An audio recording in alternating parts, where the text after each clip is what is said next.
With a Planet Fitness Black Card, you don't just get a great workout, you get a great perk out because your membership is packed with perks. Join for just $1 down and $24.99 a month. Join the judgment-free zone today. Deal ends Thursday, August 10th. See Home Club for details.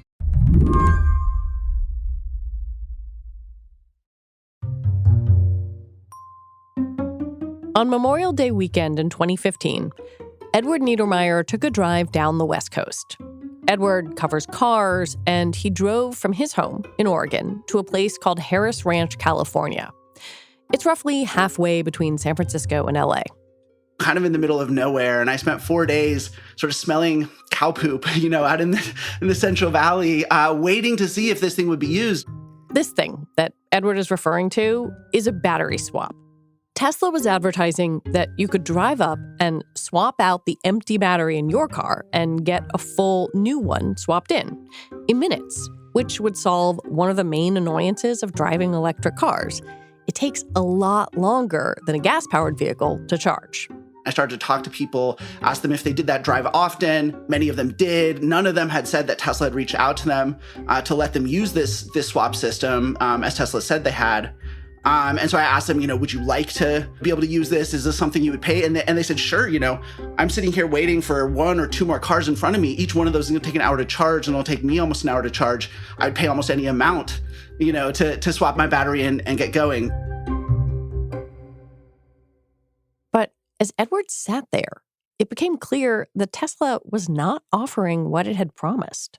But what they did do is they brought in extra superchargers and hooked them up to diesel generators, which was, sort of this stark visual image of, this company that's supposed to be not just a technological leader, but an environmental leader, really sort of not doing what they said that they would do.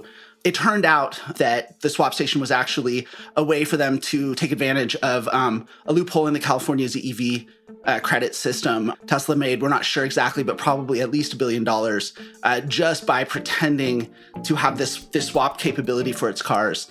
And so, from that very moment, that pivotal first experience where I really sort of was confronted with this gap between what Tesla was saying and the narratives it was putting out there about the kind of company it is and what it exists to do, and then the reality on the ground. That moment began to transform Edward into a Tesla skeptic. He later wrote a book about the company called Ludicrous, the unvarnished story of Tesla Motors. For a while, being bearish on Tesla was a lonely position. But these days, Edward has a lot more company because Tesla is now facing a new scandal about its car's batteries and how far they can take you. There's new evidence that the company rigged the numbers its car dashboards show drivers. Also, there's Elon. Today on the show, how the Tesla dream was built on a mirage and how reality might change electric cars as we know them. I'm Lizzie O'Leary, and you're listening to What Next TBD, a show about technology, power, and how the future will be determined. Stick around.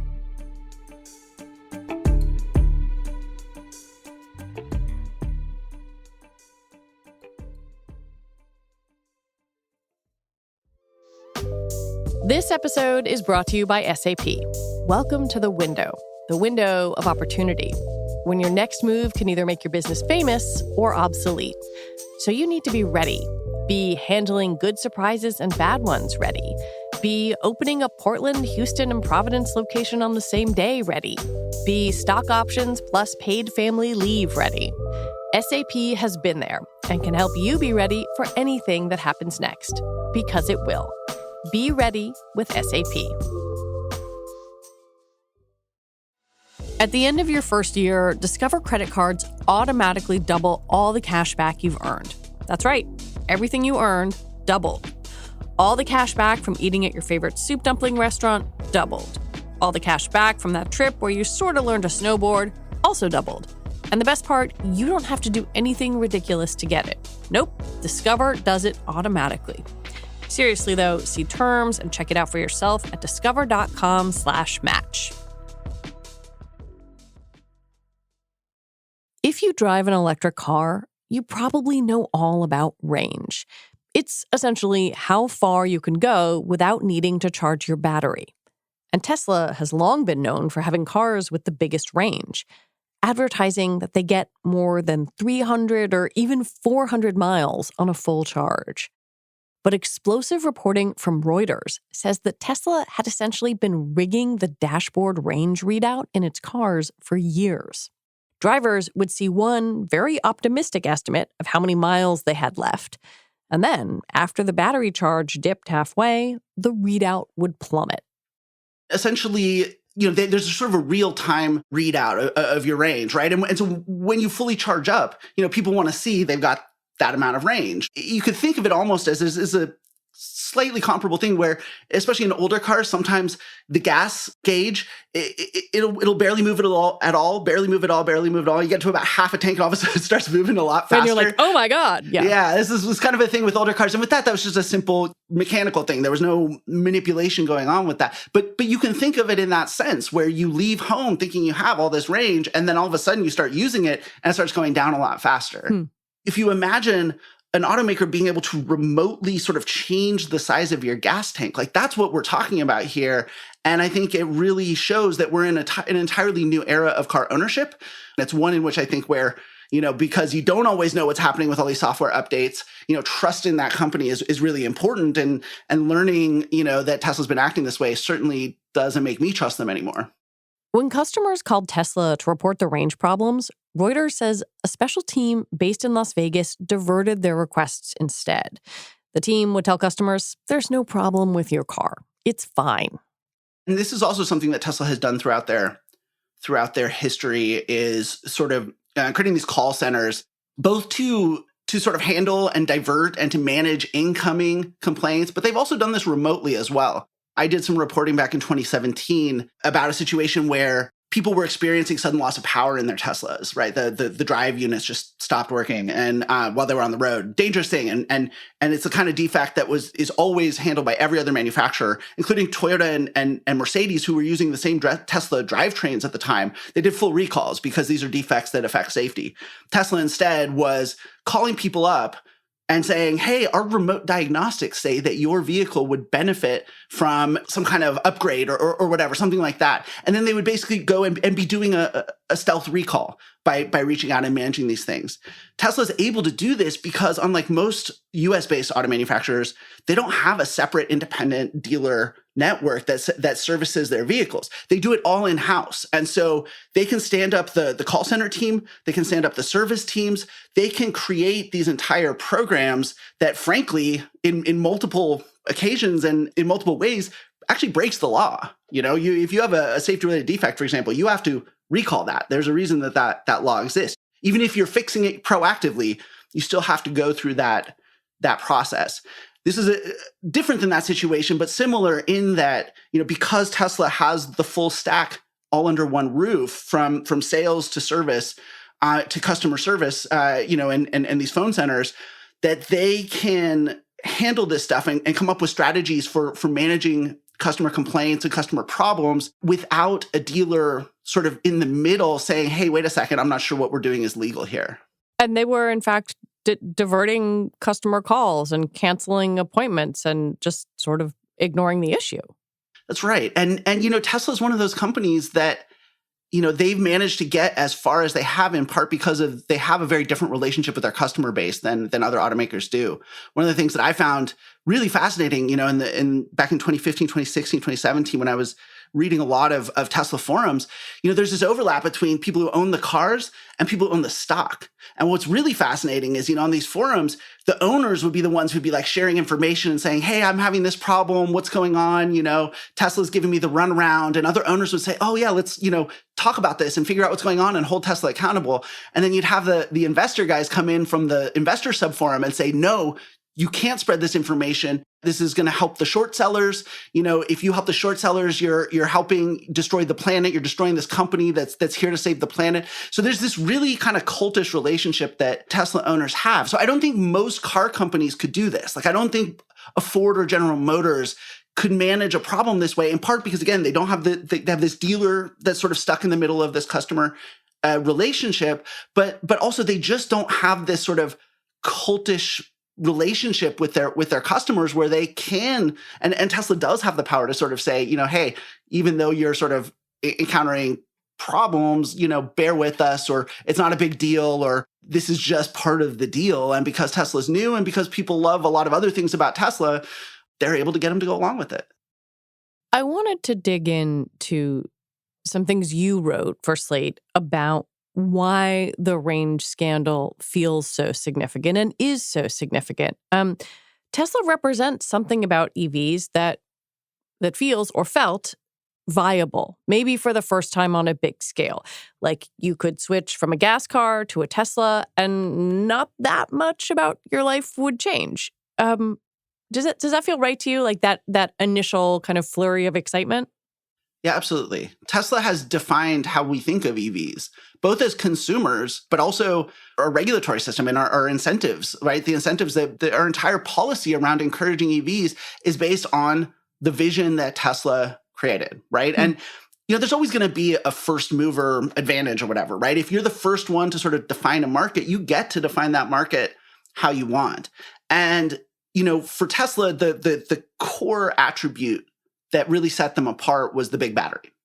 There were a lot of things going on with the marketing, marketing to celebrities. There's the environmental angle. Certainly, I think now one of the biggest things was they really marketed cars that spoke to tech people and identified that people who work in tech have a lot of money and want premium cars that reflect who they are. In a lot of ways, that was a big part of what made Tesla what we know today. But embedded in all of that, the core at a technical level of all of it was the big battery. And this was why they said, okay, we're starting out with expensive cars and we're going to make them cheaper over time. Right. We'll scale it. Yeah. And like that argument was made as sort of an auto industry type argument, which makes sense, right? And a lot of things. There's a lot of different kinds of consumer products and other things that start out at the high end of the market and just get cheaper over time. The problem is that batteries and electric car batteries and electric cars are quite different than certainly the cars that they're replacing and a lot of other things. To this day, EVs are still a premium product in this country. And to a large extent, it's because of the government policy. It's because government policy assumes that the bigger battery, the more viable an EV is. And so you get more consumer subsidies for bigger batteries. If the entire incentive is just to move to EVs and you don't care how long it takes or what that transition looks like, then that makes sense. The problem is that because Tesla has defined the market, and because policy has sort of followed in lockstep with the vision around which Tesla has defined the market, we're stuck now with an EV market that's too expensive. EV prices have come down about $10,000, the average transaction price in the last year, which is huge, right? We've gone from about $65,000 to about $55,000, but that's still a good $10,000 more than the average car costs. And so EVs are still very much in a premium space. And what's really troubling is that sales are starting to slow because there's only so many people who can buy cars in this $60,000, $80,000, $100,000 price point. Tesla is making money, but for everyone else who's followed into the market as Tesla's defined it, this premium 200 to 300 mile range, kind of attractive, sexy EV market, you now have too many automakers chasing too few buyers. They're having to cut the prices of these cars to keep them moving, even though at full price, they're not making money. And so Tesla has kind of created a bubble.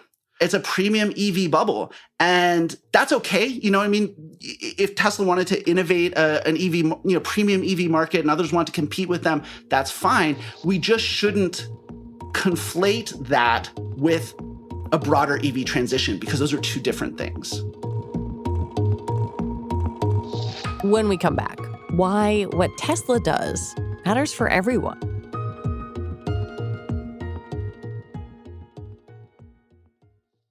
This episode is brought to you by Google. Cyber attacks on critical infrastructure threaten essential services. That's why public institutions like schools, hospitals, and government agencies across the country are partnering with Google to keep their data safe and secure. Because when organizations run on Google Cloud, they're defended by the same AI-powered security that protects all of Google. Explore how Google is keeping more Americans safe online. Visit safety.google/cybersecurity today. With the Planet Fitness Black Card, you don't just get a great workout, you get a great perk out because your membership is packed with perks. For $1 down and $24.99 a month, you'll get perks like access to any of our 2,400 clean and spacious locations. Bring a friend anytime and both work out with tons of equipment that'll give you that big fitness energy. Relax in the Black Card spa and more. Work out and perk out with the PF Black Card. Join for just $1 down and $24.99 a month. Join the judgment-free zone today. Deal ends Thursday, August 10th. See Home Club for details. Dispatch, this is Mindy at ME Flow. You know, you don't have to put off fixing plumbing problems in your home anymore. I mean, you could just ignore that clogged drain or visit meflow.com to take care of your plumbing problems. ME Flow, license 271-001-2450. It's no exaggeration to say that Tesla is the most influential EV company in the country. And Tesla's range estimates are a huge part of that. The company sold consumers and U.S. lawmakers a vision of electric cars that required no real change in our behavior. Tesla's success has been very much predicated on the idea that we don't have to think about this. That here's this car, it just comes along. If you afford it, you just put it in. Yes, it's a little different. You plug it in at home instead of taking it to a gas station, but fundamentally, you don't have to think too much about it. It's a one-to-one swap. Yeah, exactly. And that's the problematic part of all of this. And frankly, it's going to be difficult to get our way out of it. It's very easy when someone comes along and says this is the answer and it works for the initial market. You know, it's easy to just assume this will all just keep going along. The problem is that we are facing a real crunch in the supply chain for the batteries that it takes to make these cars. And putting 250, 300, 350, 400 miles range in every EV is going to dramatically affect our ability to electrify the fleet. Edward argues that those big batteries and the promises of long-range drives are the wrong focus for electric cars. Instead, we should be tailoring them for a different purpose. Americans drive 40 miles a day on average. That's a lot by, global standards, but it's not that much compared to what people think they need in terms of electric car range. And I think the real critical one is that the vast majority of our trips start and end at home. And so we really should be emphasizing charging at home, in apartments in particular, rather than putting them out on the freeway.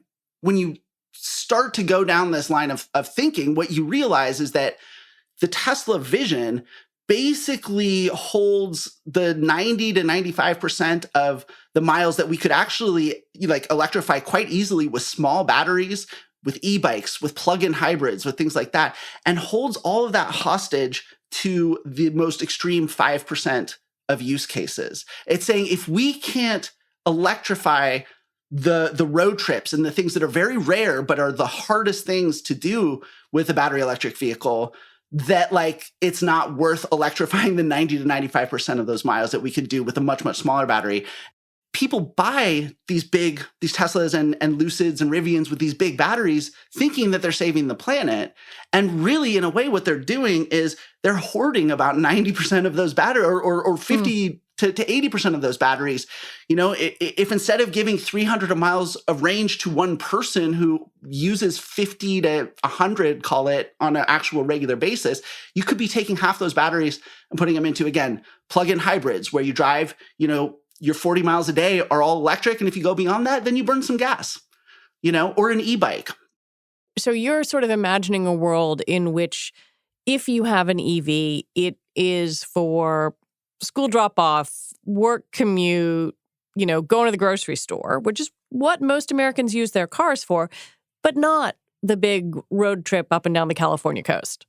That's right. Yeah. So we've fallen into a relationship with cars that is fundamentally predicated on internal combustion and gasoline. Gasoline is incredibly energy dense. It fuels incredibly quickly. These are its superpowers. If you're like me, I have a Toyota Tacoma because I love to, on the weekends and when I have time off, I go out into Central Oregon to the desert and I ramble around. I don't have a plan. I don't go from charger to charge. I ramble. EVs, on the other hand, have a totally different superpower, which is that you wake up in the morning and the tank is full, right? And no matter how big of batteries we put in these EVs and how many superchargers we put on the freeways, it will never have the same superpowers as gas. Just as a gas vehicle no matter what you do to it, it will never be able to magically fill up its tank unless you have an oil well in your backyard or something. It will never fill up its tank every night. And so I think really the big lie that Elon Musk has been selling is that these things are the same. They're not the same. They're two separate technologies. And if we're really going to do this transition, which I think it's very important that we do, that we start by accepting that they're different and then proceed from there. Isn't there a concern, though, that, seeing these as completely different entities or seeing an EV as the school drop-off car might discourage the kind of wild innovation that could create something more dramatic that really keeps changing the EV game? I mean, look, there is plenty of incentive to develop new batteries. People have been trying to develop new battery technology nonstop for decades. This never ends. There's always been a lot of money and a lot of, scientific prestige associated with coming up with a new battery. The problem is that new batteries are really hard. This is why gas beat out EVs in the first place. EVs and gas cars had roughly comparable market share if you go back far enough in this country. The difference is that battery technology stagnated with lead acid and internal combustion technology improved dramatically. And by the way, internal combustion engine technology continues to improve. It will never get to the point where it can, be zero emission, of course, which is why we need these other things. But battery technology is slow to develop and hard to improve. And I think that's one of the things that people really have to understand about this is that when you develop a new technology that is manufacturable, whether it's an iPhone or a new kind of car or anything like that, you're talking about scaling manufacturing, right? The internal combustion engine is a good example of this. You design the engine, you design the manufacturing system for that engine. It needs supply chain inputs, but they're, aluminum and steel and things that, supply chains that have existed for a century. And so you can take that and you can build that factory all around the world. And each one can build hundreds of thousands of units, and you can sort of cookie cutter that and manufacturing scales. Resource extraction is sort of the fundamental input to batteries. And so if we're going to scale battery electric vehicles, we're not talking about just designing a good battery and then a factory to make that battery. We have to scale up resource extraction to a scale that we've never done before. Which is also problematic. Hugely. And it's problematic in terms of all of the things that go along with resource extraction, the environmental degradation, the damage to indigenous groups, all these things that for every kind of resource extraction exists. But it's also just slow. Some of these lithium mining techniques, it takes 10 years to build out a proper lithium extraction facility, right? And then different reserves are different sizes, but it also costs different amounts to take different kinds out of the ground. So resource extraction, given that that's what this entire industry is going to fundamentally, pivot on now versus, again, like steel and blast furnaces and casting and stamping and all these sort of traditional forms of manufacturing, it all comes down to batteries. And fundamentally, the cost of electric vehicles, the cost of batteries, and therefore the cost of electric vehicles, the number one factor in all of that is how quickly and at what scale we can literally pull minerals out of the ground. That's a totally different game. Expecting industrial manufacturing, let alone high-tech style scaling, of that kind of supply chain infrastructure is absurd. Where does all of this leave Tesla? Because there have been a lot of high-profile issues with these cars, not just the range, but full self-driving, autopilot, et cetera, et cetera. Musk is an increasingly known and increasingly erratic commodity, but people keep buying the cars. Their Q2 numbers look good. Their sales volumes continue to stay respectable. They've gotten bigger with the product lineup that they have. They've gotten bigger than I think most people would have expected. However, their margins are compressing, so they're having to cut price and they're having to cut profitability in order to keep the sales up. At some point, something has to give with that, and it'll either be the sales volume or the profit margins. Certainly, if there's trouble around full self-driving and autopilot in the regulatory sense, which is a whole other conversation that we can have, I think there too, it's actually another fascinating example of how Elon Musk has convinced a lot of people that the technology works a certain way when it really works completely different than how he portrays it. And so I think if you see government action with autopilot and full self-driving, all of a sudden their profits compress even more. And fundamentally, the problem is that they're not developing new models fast enough to sort of keep up. The car business is a treadmill, and they're not reinvesting as much as I think they need to be to keep new generations of products coming as demand peaks for the older ones. So I think Tesla is in as tough a spot as they've been. They've been in a tough spot the entire time. Starting a new car company is one of the hardest things you can do. And it's taken fooling a lot of people about a lot of things, frankly, to keep this company alive and to keep it going. I think fundamentally, it's almost always been an unsustainable business. And I think that fundamentally, it continues to have aspects of it that still make it unsustainable. That having been said, they've been through a lot and they've survived a lot. And Elon Musk is a escape artist extraordinaire. And so I certainly wouldn't bet against him finding some way to keep things going. On the other hand, as has been the case, literally the entire time throughout the entire history of this company, bankruptcy could also be a matter of weeks away. It always has been. I think that's the part that people have not really understood if they haven't paid close attention. Listening to you describe the vision of electric vehicles that I think a lot of people have embraced, you are articulating something different, something that is smaller or just kind of a left turn from maybe how people thought, oh yeah, in a few years we're going to buy an electric car, it'll be great. How can that idea translate to the broader public? It's a great question. And I think it's one that has to be answered if we're going to sort of get things back on track. The way I think about it is that I think we need like a Fitbit for mobility. For a century, we've been sold cars with these visions of road trips and wide open deserts and canyon roads and the sun setting over the ocean and just freedom, right? The freedom of cars.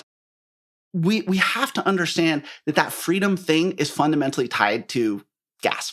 When you need to charge up your battery, where you're basing that car matters. This shift is fundamental. And I think if we don't do anything, people will continue to treat electric cars the way they treat gas cars without thinking about it because through sheer force of habit. And so what we have to do is we have to help people understand what their actual mobility needs are. Not the fantasy, not the road trip, not heading off into the sunset, but like actually day in, day out, how are you using what are your real mobility needs? And are you using a vehicle or a mode of transit or transportation that is appropriate to that? It all starts with us understanding what our actual needs are, with getting past this really ingrained habit of fantasizing when we buy our cars, which is why we buy trucks and SUVs, right? It's because we're not thinking about our use cases. We're thinking about the fantasy. And I think that it's okay to buy cars on fantasy, but that should be your weekend car. Right? During the week, when you just need to get around, let's think about how we reduce our needs to the thing that actually serves it most efficiently. And again, maybe it's not a car at all. Edward Niedermeyer, thank you so much for this conversation. It was my pleasure. Edward Niedermeyer covers the auto industry and mobility technology. He's also the author of Ludicrous, the unvarnished story of Tesla Motors. You can check out Reuters reporting on Tesla's range scandal in our show notes. Reuters says neither Tesla nor Elon Musk responded to their requests for comment. Tesla also did not respond to our request. And that is it for our show today. What Next TBD is produced by Evan Campbell. Our show is edited by Jonathan Fisher. Alicia Montgomery is vice president of audio for Slate. TBD is part of the larger What Next family. TBD is also part of Future Tense, a partnership of Slate, Arizona State University, and New America. And if you like what we are doing here, the best way to support us is to join Slate Plus. When you become a Slate Plus member, you get all your Slate podcasts with no ads. Just head on over to slate.com/whatnextplus to sign up. We'll be back on Sunday with another episode. I'm Lizzie O'Leary. Thanks for listening.